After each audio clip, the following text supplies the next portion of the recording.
everyone. Welcome back to Mr. English Echo. I am Emma, and today we are talking about something that can literally change your life. It is not a magic spell, but it feels like magic. We are talking about habits. And I am Sam. Welcome back to our English learning family. Habits are the small things we do every day without thinking. And believe it or not, they decide our future. Before we dive in, make sure to subscribe and hit that bell icon so you never miss a chance to grow with us. Exactly, Sam. So let's start with a question for our listeners. Tell us in the comments, what is one small habit you do every morning? Do you drink a glass of water? Do you make your bed? Or do you check your phone immediately? Oh, I'm definitely a check the phone person, Emma. And I know it's a bad habit. I'm trying to change it. Don't worry, Sam. We are all humans. Hi, Sam. Are you ready to learn why these tiny actions are so powerful? Hello, Emma. I am ready. For our beginners, a habit is something you do so often that it becomes easy, like brushing your teeth. You don't have to think, should I brush my teeth today? You just do it. That's right. Scientists say that about 40% of our daily actions are habits. That means almost half of our day is on autopilot. Autopilot. That's a great word. It means doing something without conscious thought, like a plane flying itself. If our autopilot is set to good habits, we win. If it's set to bad habits, we struggle. Precisely. Think about learning English. If you have a habit of learning just 5 new words every day, imagine where you will be in a year. That would be more than 1,800 words, just from 5 minutes a day. That is the power of small steps. But why is it so hard to start a good habit, Sam? Why is it easier to watch TV for 3 hours than to exercise for 15 minutes? Because our brains love instant gratification. That means we want the reward now. TV gives us fun immediately. Exercise gives us a reward later. Instant gratification is a big phrase, but a very important one. Our brain is lazy. It wants to save energy. Following an old bad habit is easy. Starting a new good habit takes energy. It's like a path in a forest. If you walk the same path every day, it becomes clear and easy to follow. If you want to start a new path, you have to push through the bushes and the grass. It's hard work at first. I love that example, Sam. But once the new path is made, it becomes the easy one. There's a famous rule called the 21-day rule. People say it takes 21 days to build a habit. I've heard that, but actually, newer research says it might take longer, maybe 66 days on average. The point is, you have to be consistent. Consistent means doing it every time without skipping. If you want to be fluent in English, consistency is more important than speed. So, how do we make it easier? I heard about something called habit stacking. Have you heard of that, Emma? Yes, habit stacking is genius. You take a new habit and stack it on top of an old one. For example, after I pour my morning coffee, I will write down 3 English sentences. Ah, so the coffee is the trigger. Because I already drink coffee every day, it reminds me to do the new habit. That is so clever. Exactly. You don't have to remember the new thing. The old thing reminds you. Another trick is to make it tiny. Tiny? You mean like instead of saying, I will read for 1 hour, I should say, I will read for 1 minute? Yes, because 1 minute is so easy that you can't say no. Even if you are tired, you can do 1 minute. And usually, once you start, you keep going. That is so true. The hardest part is always the beginning. Starting is half the battle, as they say.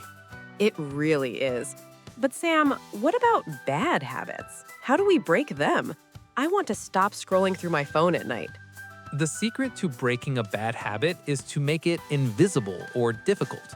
If your phone is in another room, you won't scroll. You make the path to the bad habit harder to walk. That makes so much sense. If I don't want to eat cookies, I shouldn't keep cookies in my kitchen. Exactly. Control your environment, and your environment will control your habits. This is so helpful for language learners. If you change your phone language to English, you are forced to use English every day. That's an environment change. That is a top-tier tip, Emma. Change your environment to match your goals. But there's one thing that stops most people from keeping a habit. What is it? Is it boredom? No, it's much more common than that. It's what happens when you fail for just one day. Oh, I know that feeling. I missed my exercise yesterday, so I might as well give up forever. Yes, people think they have to be perfect. But Emma, I have a secret rule for when you miss a day, and it changes everything. A secret rule? Tell me, I need this. It's a very simple rule, but it is the reason why successful people stay successful.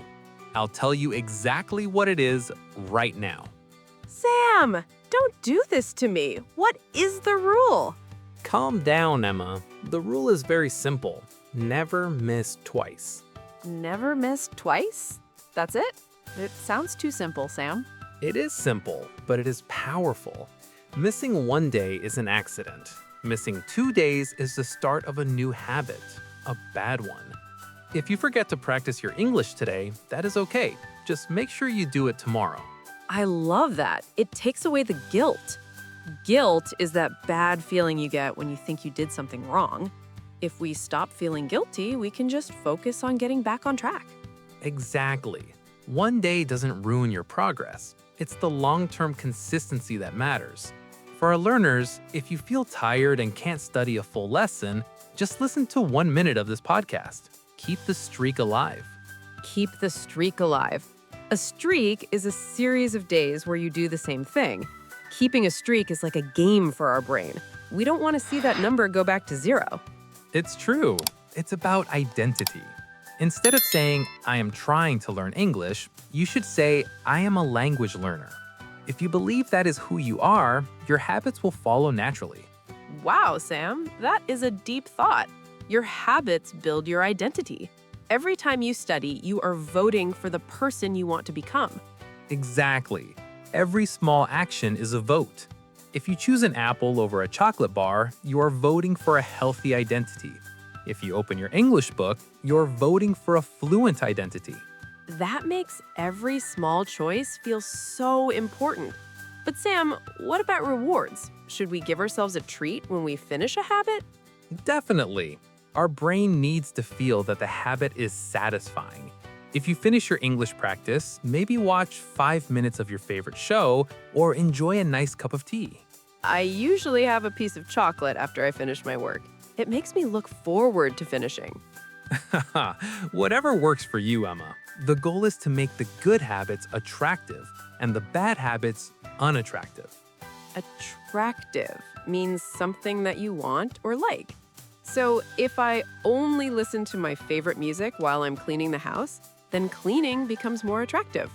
That is called temptation bundling. You bundle something you need to do with something you want to do. These are so many great terms today. Temptation bundling, habit stacking, the never miss twice rule. Our listeners are going to become habit experts. I hope so, because once you master your habits, you master your life. You don't have to fight yourself every day. You just let your habits carry you toward your goals. It's like sailing with the wind instead of rowing against it. It becomes effortless. Effortless is a great word. It means doing something with no hard work. And that is the final stage of a habit, when it becomes part of who you are. I want that for all our friends at Mr. English Echo. I want English to feel effortless for them. And it starts with listening to us today. It really does. You're already building the habit of listening to natural English. That is a huge win. So let's wrap up with a little challenge. For the next 7 days, choose one tiny habit, something that takes less than 2 minutes. And tell us what it is in the comments. Is it reading one page? Is it learning one new word? Or is it just saying good morning in English? We want to see your tiny habits in the comments. We'll be checking them and cheering you on. Remember, you don't need a giant change to see giant results. You just need small habits and a lot of time. Well said, Sam.